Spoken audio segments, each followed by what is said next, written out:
Cette vidéo est sponsorisée par Telmo et Jaden. Oh là là, j'ai super mal aux yeux. Je me demande bien à quoi c'est dû, ça fait que 18 heures que je suis devant la télé. Eh ben, on a encore besoin des conseils de John Michael, à ce que je vois. Salut ma gueule, c'est John Michael, et aujourd'hui on va prendre soin de ta vue. J'imagine que comme Billy, tu passes pas mal de temps devant les écrans. Le problème, c'est qu'à force de trop rester devant ta télé, ton PC ou ton smartphone, tu surexposes tes yeux à la lumière bleue. Et tes yeux, ils aiment pas trop ça. Bah au pire, un Doliprane et ça repart, hein. Qu'est-ce que je risque? Ce que tu risques? Oh, pas grand chose mon con, maux de tête, mal aux yeux, insomnie, voire des problèmes de vue. Ah. Mais j'ai la solution, et ce sont les lunettes anti-lumière bleue de chez Telmo et Jaden. Grâce à ces lunettes, tu vas ressentir beaucoup moins de fatigue visuelle et adieu les problèmes de concentration. Que tu sois un étudiant, un gamer, un passionné de films et séries ou un accro du smartphone, les lunettes anti-lumière bleue vont faire un bien fou à tes yeux. Génial, j'ai l'air trop stylé en plus. Design minimaliste et tendance, modèle unisexe, prix abordable, livraison rapide sous 2 à 3 jours, quoi, il t'en faut plus? Ok, mais c'est bien parce que c'est toi. En cliquant sur le lien dans la description, tu auras droit à 5 € de réduction sur ta commande, alors tu feras bien d'en profiter. Moi je suis convaincu en tout cas, je vais retourner regarder la télé. Qu'est-ce qu'on ferait pas pour protéger tes beaux yeux, hein? De rien, ma gueule.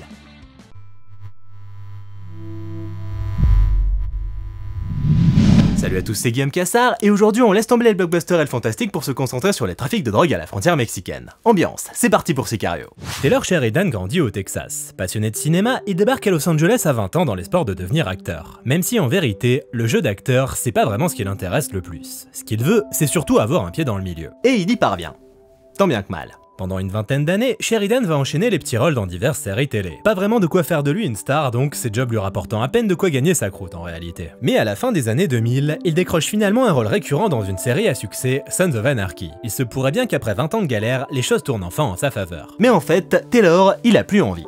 C'est ballot, hein? À désormais 40 ans, il s'imagine gagner sa vie comme acteur de série jusqu'à la fin de ses jours, une perspective qui le frustre énormément. Il a besoin de nouveautés, besoin d'accomplir quelque chose qui le stimule véritablement. En plus de ça, vivre à Los Angeles coûte cher et il ne gagne pas spécialement bien sa vie. Il se voit même obligé de donner des cours à de jeunes acteurs le soir pour arrondir ses fins de mois. Cerise sur le gâteau, sa femme tombe enceinte. Et il ne faut pas longtemps au couple pour réaliser que leur situation financière instable ne leur permettra pas d'élever leur futur fils dans des conditions optimales. Sheridan décide alors de renégocier son contrat sur Sons of Anarchy, mais toute augmentation lui est refusée. Et cette nouvelle sonne le glas de sa carrière d'acteur. Dégoûté, il décide de quitter la série et de tout laisser tomber. Pendant un temps, il envisage de se reconvertir en gestionnaire de ranch dans le Wyoming. Mais avant ça, il décide de tenter un dernier coup de poker. Sur le tournage de Sons of Anarchy, Sheridan s'était fait ami avec les scénaristes et passait donc énormément de temps avec eux, se prenant de passion pour le processus de création. C'est donc ça qu'il va faire désormais, raconter ses propres histoires et pas celles des autres. Nous sommes alors en 2010 et Taylor Sheridan se lance en tant que scénariste. Il achète une licence de Final Draft, s'installe devant son ordinateur et commence à réfléchir.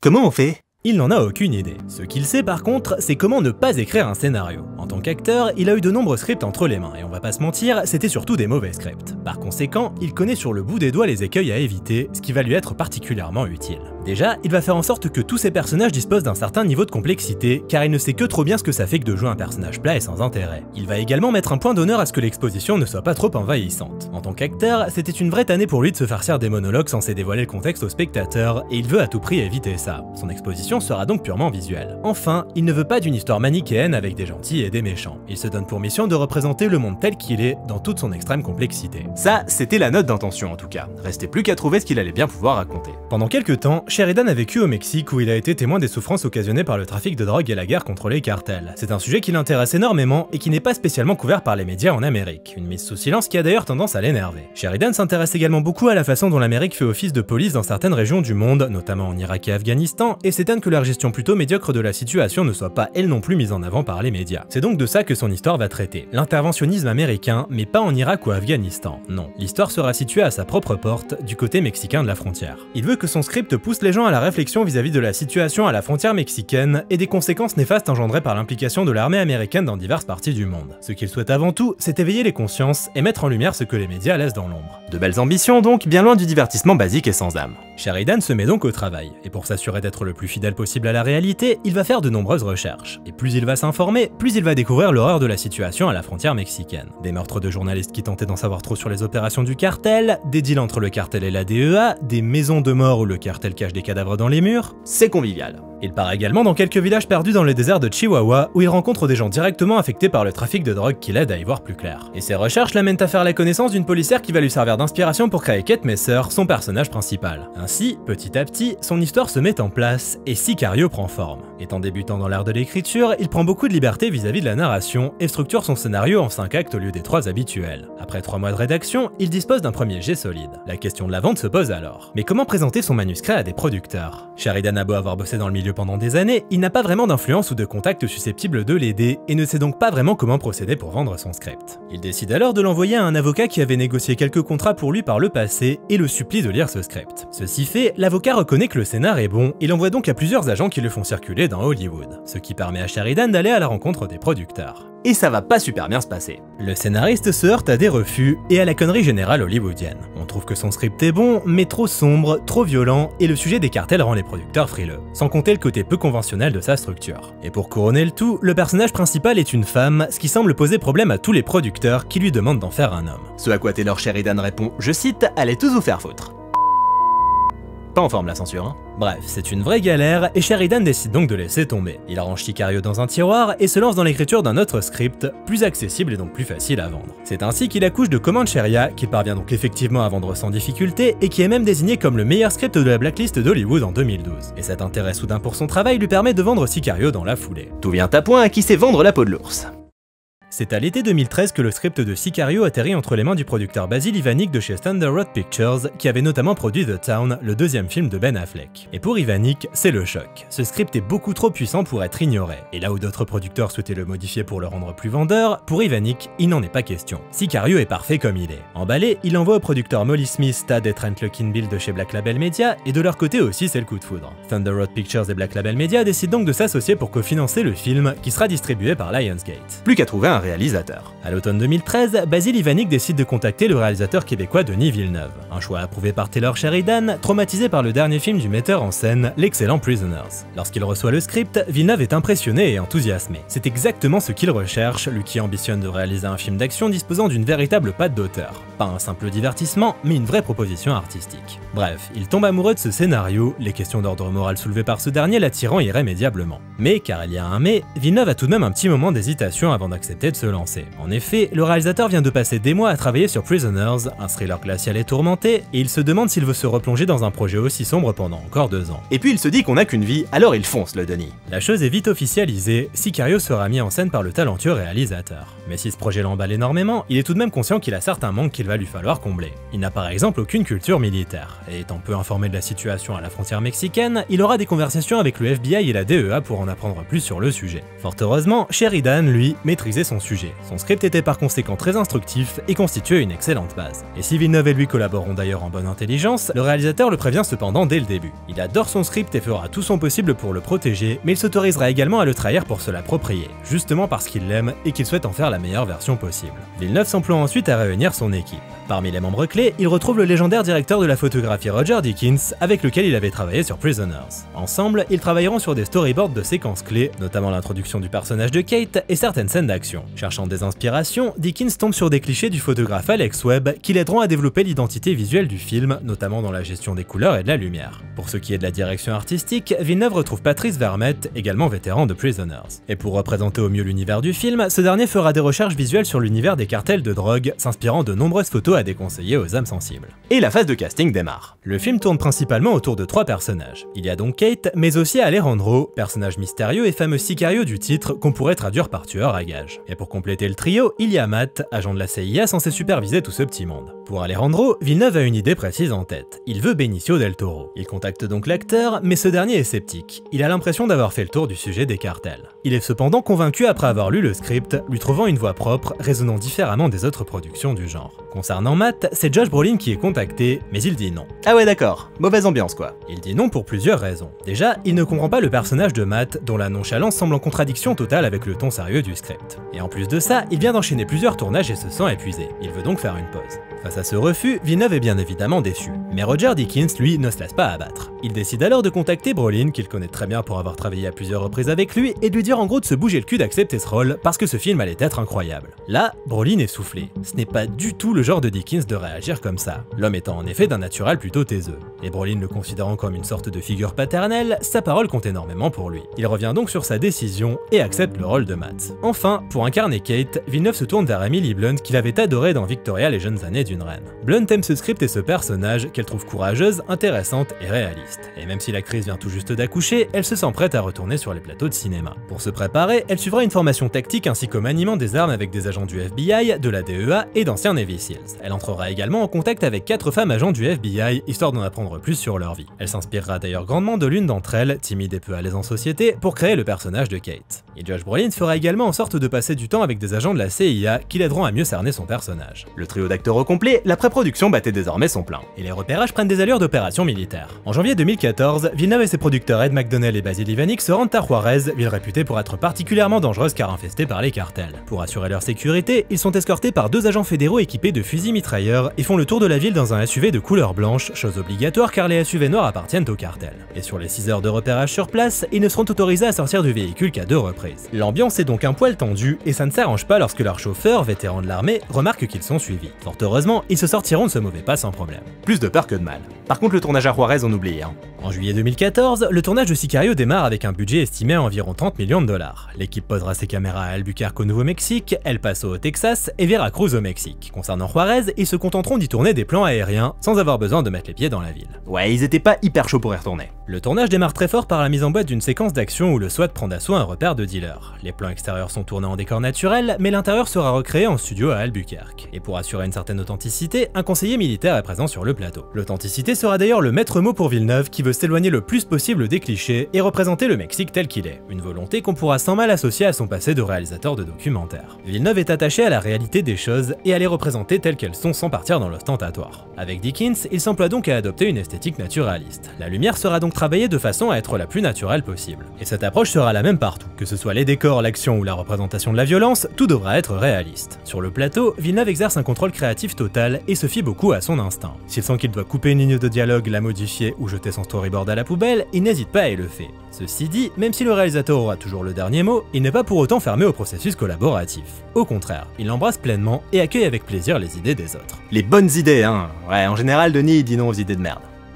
Ainsi, Benicio del Toro et Emily Blunt auront beaucoup d'impact sur le film, apportant de nombreuses idées concernant leurs personnages. Villeneuve et del Toro décident par exemple de rendre le personnage d'Alejandro beaucoup moins bavard que dans le script. Ils réduisent donc ses répliques au minimum, ce qui a pour effet de le rendre encore plus intimidant. Mais celui qui aura le plus d'impact sur le film après Villeneuve, c'est le directeur photo Roger Deakins. Son expérience et son talent poussent d'ailleurs le réalisateur à se challenger constamment pour essayer d'être à la hauteur. Et le budget étant relativement modeste pour un film de ce genre, les 2 hommes se donnent pour mission de lui donner le plus d'ampleur possible via l'aspect visuel. Ceci dit, ils tournent de façon économique et chaque plan a son importance. L'un des grands challenges de Deakins sur le film, c'est une séquence de nuit prenant place dans un tunnel où une unité spéciale se déplace grâce à des lunettes de vision nocturne. Et le script de Sheridan précise bien que les personnages se trouvent dans le noir complet. Il ne serait donc absolument pas logique d'éclairer le tunnel, sinon pourquoi les personnages porteraient-ils des lunettes? Deakins voulait éviter cette approche facile et purement hollywoodienne. Mais du coup, comment filmer cette séquence? Il parle de ce problème à Villeneuve qui décide de filmer en vue subjective pour adopter le point de vue des personnages. La séquence sera donc tournée à l'aide d'une caméra thermique et ils devront faire au plus vite pour tourner ces plans car ils ne disposent de cette caméra que pour une seule journée de tournage. Pas le temps de niaiser. Mais l'équipe est réactive, et heureusement car ils doivent souvent avancer rapidement, notamment en extérieur quand ils doivent mettre en boîte des plans au coucher du soleil. L'équipe ne disposera alors que de 40 minutes pour filmer les plans nécessaires et une organisation millimétrée doublée d'une bonne efficacité sera donc bienvenue. Même chose lors du tournage nocturne d'une séquence impliquant de nombreux figurants incarnant des réfugiés. Cette scène, ils la tournent au niveau d'une usine d'engrais. Un décor impressionnant, visuellement très intéressant, mais qu'ils ne peuvent utiliser que pendant 2 nuits. Ils devront donc tourner les 40 plans rapidement. Et pour ce faire, Deakins fera en sorte d'éclairer le décor de façon à donner la possibilité de filmer à 360 degrés sans avoir à modifier l'éclairage à chaque nouvelle mise en place, occasionnant ainsi un gain de temps considérable. Merci Roger. Et concernant la séquence la plus ambitieuse du film, une fusillade à la frontière sur le pont des Amériques, l'équipe se heurte bien évidemment à l'impossibilité de tourner sur place. Ils devront donc créer une réplique du péage et de la route, utilisant des fonds bleus pour intégrer les arrière-plans en post-production. Bref, rien n'est simple, sans oublier les conditions météo du Nouveau-Mexique où il fait très chaud et sec. Quant au Mexique, il n'est pas facile d'y tourner non plus, avec les rues étroites, les nombreux passants et les voitures de police omniprésentes. C'est un véritable défi logistique. Fort heureusement, pour contrebalancer ces difficultés et l'aspect pesant du film, l'ambiance sur le plateau est plutôt légère, notamment grâce aux 3 acteurs acteurs principaux. Blunt, Brolin et Del Toro étant amis et ayant beaucoup d'humour, Villeneuve sera même parfois amené à gentiment les recadrer. Ceci dit, la gravité et la noirceur du film finissent tout de même par atteindre Blunt après le tournage d'une scène où Kate se fait agresser par un personnage incarné par Jon Bernthal. L'actrice aura en effet du mal à dormir pendant quelques temps suite à ça. Et c'est ainsi qu'au bout des 50 jours de prise de vue, le tournage prend fin à la rentrée. Et si le montage du film avait déjà commencé en parallèle du tournage sous la houlette de Joe Walker, Villeneuve allait désormais pouvoir s'y consacrer pleinement. Et tout comme sur le tournage, le réalisateur suit son instinct et n'hésite pas à couper des plans magnifiques s'ils ne servent pas pleinement l'histoire, parfois aux grandes dames de Roger Deakins. Il va également couper toute une séquence qui était censée faire office de prologue à la fois au film lui-même et au personnage d'Alejandro. On y voyait ce dernier interroger un homme sur une plage en utilisant des méthodes douteuses, Comme la noyade par exemple, puis ramener le corps sans vie de l'homme sur la côte pour le ranimer et recommencer à l'interroger. Décision est prise de supprimer cette scène pour que le film démarre du point de vue de Kate et que l'on découvre le personnage d'Alejandro en même temps qu'elle. Pendant cette phase de montage, Villeneuve et Walker vont beaucoup expérimenter, et notamment au niveau du son. Ils vont par exemple monter certaines séquences sans aucun son, comme celle où le convoi de nos personnages passe la frontière. Ils partent du principe que si la scène fonctionne de façon muette, c'est qu'elle est réussie. Même chose concernant la musique. Contrairement à ce qui se fait habituellement, ils n'utilisent aucune musique temporaire lors du montage, le but étant de trouver le rythme naturel de la séquence, sans chercher à coller à tout prix à un morceau qui sera de toute façon remplacé par des compositions originales. Ainsi, lorsque le génial compositeur islandais Jóhann Jóhannsson commence à travailler sur Sicario, il part de zéro et peut donc aller dans n'importe quelle direction. Il s'emploie donc à exprimer toute l'attention du film via une musique brute et minimaliste. Concernant ses envies en termes de bande originale, Villeneuve n'avait pas de musique en tête. Pas dans le sens mélodique en tout cas. Il voulait quelque chose d'austère qui sonnerait comme le pouls du désert, représentant une menace latente omniprésente. et Jóhannsson lui a donné exactement ce qu'il voulait.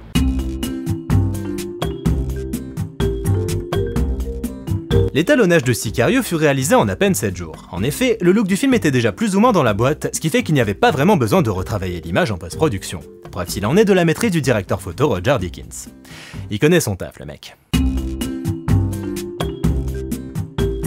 Le film achevé, il allait être projeté pour la première fois le 19 mai 2015 en compétition au Festival de Cannes, avant sa sortie officielle prévue pour octobre. Mais comment le film allait-il être reçu ? Le mystère planait. Ce thriller d'action n'était en effet clairement pas formaté pour le grand public et était par conséquent loin d'être facile d'accès. Même Josh Brolin ne savait pas vraiment à quoi s'attendre, ce qui est parfois mauvais signe. Et pourtant, à Cannes, le film est reçu avec enthousiasme par la profession. Les critiques sont élogieuses et Josh Brolin lui-même n'en revient pas, louant la maîtrise du réalisateur qui prenait parfois un malin plaisir à faire croire à son casting qu'il ne savait pas exactement ce qu'il faisait. En octobre, Sicario dépasse les attentes placées en lui, rapportant 12 millions de dollars lors de son premier week-end d'exploitation et finissant sa course à près de 85 millions de dollars au box-office mondial. Pour un budget de 30 millions, c'est plutôt pas mal. Niveau critique, c'est toujours aussi élogieux, et Sicario recevra 3 nominations aux Oscars pour la meilleure photographie, la meilleure musique et le meilleur montage son. Un accueil chaleureux donc, pour un film qui le mérite bien. Le film suit donc Kate Macer, agent du FBI idéaliste qui, suite à une opération ayant mal tourné, rejoint l'équipe de Matt Graver à la frontière mexicaine. Le but, s'attaquer au cartel de Juarez. Sauf que pour Matt et son équipe, notamment composée du mystérieux Alejandro, tous les moyens sont bons, quitte à tomber dans l'illégalité. Une approche qui n'est pas du goût de Kate, habituée à jouer selon les règles. Mais dans ce monde sans foi ni loi, Kate va vite réaliser que la frontière séparant le bien du mal est extrêmement ténue et que ses principes idéalistes n'ont pas leur place ici. Et Sicario, c'est vachement bien. Sicario, c'est vachement bien pour plein de raisons différentes. Pour commencer, on peut déjà parler de la mise en scène de Denis Villeneuve. Ceux qui sont familiers de son style le savent déjà, Villeneuve, il est du genre à prendre son temps. Il aime les plans relativement longs qui lui permettent de poser une atmosphère. Et Sicario ne déroge pas à la règle. On peut notamment évoquer ses nombreux plans aériens qui plantent le décor avec efficacité, nous présentant les paysages désertiques où prendra place une grande partie de l'action. Tout ça pour dire qu'on est clairement pas face à un film d'action bourrin tout ce qu'il y a de plus classique. La sensibilité artistique de Villeneuve se ressent partout, ce qui en fait un film bien plus sophistiqué. Plus que l'action, c'est donc avant tout le suspense qui caractérise Sicario. La tension est constante et c'est tellement maîtrisé que même lorsqu'il ne se passe rien, on est quand même dans l'expectative. Ah, il est fort ce con. Et c'est justement parce qu'il fait s'étirer le temps que l'intensité fait à ce point effet. Les plans longs faisant naître l'anticipation et l'anticipation générant l'inconfort. On sent que quelque chose va arriver, mais on ne sait pas quand, et le film joue beaucoup avec ça. Légèrement anxiogène le film. Et Villeneuve étant un petit canaillou, il s'emploie à nous mettre dans cet état dès le prologue, lorsqu'une violente explosion retentit brusquement, faisant de nombreux morts dans l'équipe d'intervention de Kate. Ce côté extrêmement soudain et brutal permet donc à Villeneuve de jouer carte sur table, en nous montrant qu'un déferlement de violence peut surgir à chaque instant. En procédant de la sorte, en montrant dès les premiers instants que les personnages ne sont jamais en sécurité, le réalisateur fait ainsi en sorte que le public soit constamment aux aguets. Quitte à frôler la tachycardie. Merci Denis. Impossible alors de ne pas citer la scène la plus tendue du film, celle où nos personnages se trouvent coincés dans un embouteillage au moment de traverser la frontière, tant elle se trouve être la plus représentative de cette approche, jouant énormément sur cette notion d'attente. Une séquence qui fut écrite par Sheridan comme un hommage à la scène de braquage de Heat, et qu'il voulait aussi percutante et réaliste que possible. Et autant dire qu'à l'arrivée ce fut bien le cas. Cette scène fut donc l'occasion pour Villeneuve de nous faire une superbe démonstration de sa maîtrise formelle dès lors qu'il s'agit de faire naître la tension. Tels les personnages, on passe donc de nombreuses minutes à attendre cette inévitable explosion de violence. Et lorsqu'elle finit par se produire, ce n'est alors l'affaire que de quelques secondes. secondes. Si Villeneuve aime prendre son temps pour nous laisser anticiper, lorsqu'il met en scène la violence elle-même, il le fait avec une certaine pudeur, car elle n'est pas un spectacle en soi. Comme dans la vie réelle, les personnages passent de vie à trépas en l'espace d'un instant, ce qui rend la brutalité de ces mises à mort bien plus choquante. Ce qui compte pour Villeneuve, ce n'est pas la violence elle-même, mais les interminables minutes qui la précèdent. Comme dit précédemment, toutes les décisions de Villeneuve furent guidées par une volonté de réalisme et d'authenticité. Par conséquent, l'immersion est au rendez-vous, et Sicario nous plonge ainsi dans un monde où la mort peut se trouver à chaque coin de rue. Et comme si ça ne suffisait pas, le film choisit de nous mettre dans la peau de Kate, personnage inexpérimenté et donc perdu dans cet univers dont elle ne connaît pas les rouages. Pendant les 3/4 du film, on sera donc aussi perdu qu'elle, tentant vainement de comprendre les intentions de Matt et Alejandro qui la laissent volontairement dans le flou, ne se servant d'elle que dans leurs propres intérêts. Et il s'agit là d'un parti pris qui aura pu perdre une certaine partie du public en cours de route. En général, dans un film, on adopte le point de vue d'un personnage qui agit et fait avancer les choses, et s'il se trouve dans un état d'ignorance en début de film, il apprend petit à petit à maîtriser l'univers autour de lui. Mais ici, il n'y a rien de tout ça.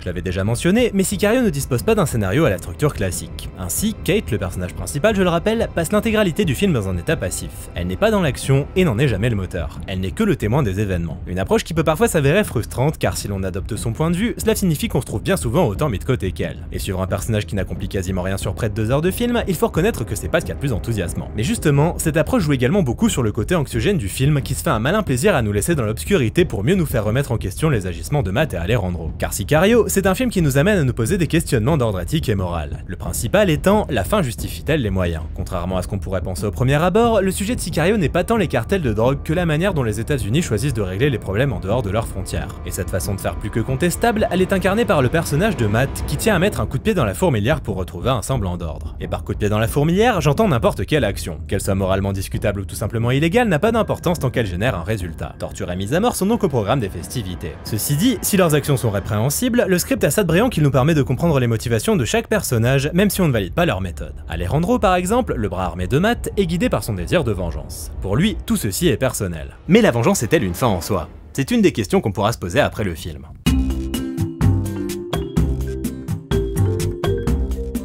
Tout comme le prologue, à l'origine, la conclusion du film était différente. À la base, Alejandro devait tuer le baron de la drogue devant sa famille, puis dire à sa femme de partir élever ses enfants loin d'ici et de faire en sorte qu'ils quittent ce monde et ne deviennent pas des dealers. Mais il fut finalement décidé qu'Alejandro tuerait toute sa famille avant de lui donner la mort, concluant ainsi son arc basé sur la vengeance.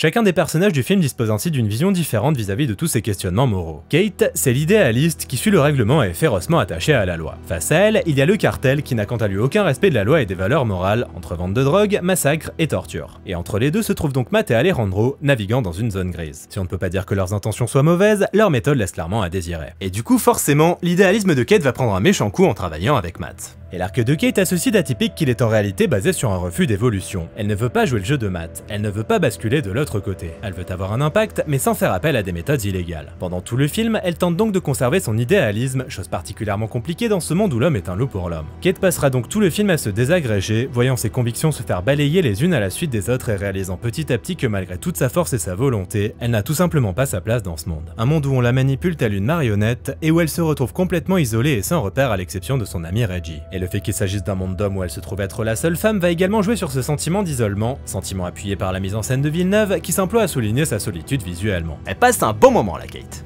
Emily Blunt excelle dans ce rôle pourtant pas évident, faisant passer énormément d'émotions par son regard, clairement une de ses meilleures performances. À ses côtés, Brolin et Del Toro ne déméritent pas, campant un duo improbable tant les deux personnages sont à l'opposé l'un de l'autre. Matt le charmeur manipulateur et Alejandro le mutique et intense personnage en quête de vengeance. Autant dire que le charisme de Brolin et le magnétisme de Del Toro font des merveilles. Ce qui fait des merveilles aussi, c'est le travail de Roger Deakins. Visuellement, Sicario est une superbe réussite qui parvient à développer une esthétique marquée tout en étant très naturelle telle que prévu. Deakins met en valeur les paysages désertiques du Mexique de fort belle manière et s'emploie aussi à exprimer énormément de choses via des jeux de lumière, comme par exemple lors de l'introduction de Kate entre ombre et lumière, métaphore du bien et du mal et annonçant son dilemme à venir. La photo du film joue aussi beaucoup sur les silhouettes, accentuant la tension mais aussi une nouvelle fois l'isolement des personnages, notamment lors de ce superbe plan dans le désert. Et impossible de ne pas mentionner la BO de Johan Johansson, dont le thème The Beast parvient à exprimer de manière viscérale toute la fureur de cet univers. Les frissons ma gueule! Bien au-delà du simple film d'action lambda, Sicario est un film d'action au scénario qui peut paraître minimaliste au premier abord, mais qui nous offre en réalité une réflexion complète complexe sur le cycle éternel de la violence, saupoudrée de nihilisme. Car à la fin du film, la situation n'est pas meilleure qu'au début. Rien n'est véritablement réglé. Mais le problème peut-il seulement être résolu? C'est vrai, à quoi bon tuer le cerveau de l'opération si un autre prendra sa place dès le lendemain? Le film pose ainsi beaucoup de questions, mais ne donne aucune réponse, laissant la réflexion à son public. Thriller intense et maîtrisé dans son fond comme dans sa forme, Sicario est une expérience de cinéma déroutante qui fait l'effet d'une claque en pleine tronche. Même pas mal. Un film qui bénéficie de l'apport de nombreux talents, Sheridan, Villeneuve, Dickens, Johansson et son casting en tête, et qu'il est difficile d'oublier après visionnage. Un grand film. Merci à tous d'avoir regardé cette vidéo, j'espère qu'elle vous a plu, n'hésitez pas à commenter, liker, partager, venir me soutenir sur Utip ou Tipeee si vous vous sentez généreux, et je vous dis à bientôt, salut!